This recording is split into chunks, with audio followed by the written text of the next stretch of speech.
Autism is a neural development disorder that affects a staggering 1 in 100 people across the US. The cause of autism is a mystery, but most consider one or multiple as yet unknown environmental factors to be at least in part responsible.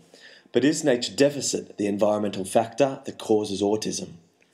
While the theory was first put forward in the Scientific American magazine in 2005, whilst it is yet to be thoroughly studied, a closer examination of the evidence adds weight to the argument that it deserves to be.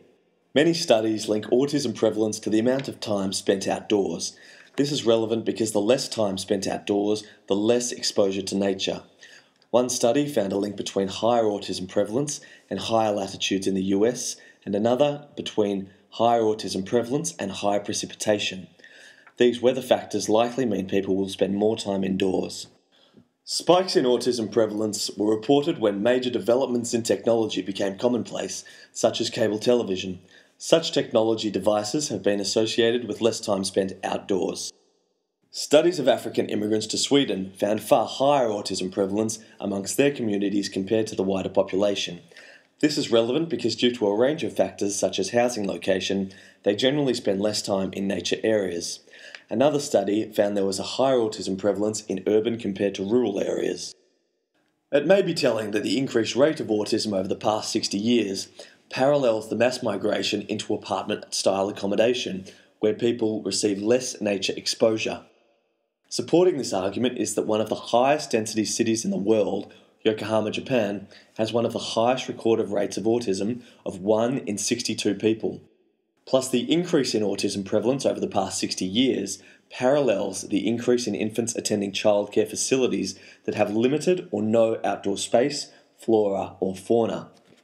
Also of note is that the 1989 and 1999 Sunscare campaigns that encourage parents to keep their children indoors paralleled with spikes in autism rate. Of great significance are the studies that have found a very low rate of autism in the Amish communities. This is important because the Amish are generally rural farmers, and because of their lifestyle they experience low technology use, high outdoor exposure, and high nature exposure. Of great relevance is animal-assisted therapy, which, as the name suggests, is a therapy that includes a high degree of nature exposure. It has been a particularly successful therapy, and this is important because many effective therapies are also effective preventative measures. Literally hundreds of studies show that nature significantly reduces anxiety, especially in young children. Not only that, but nature offers the rare and highly beneficial quality that allows an individual to switch rapidly between the sympathetic nervous system, or alert state, and their parasympathetic nervous system, or relaxed state.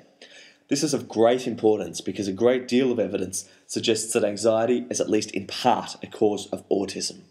This is perhaps most clearly demonstrated by the almost identical symptoms of an infant who is developing autism and an infant suffering anxiety as a result of trauma.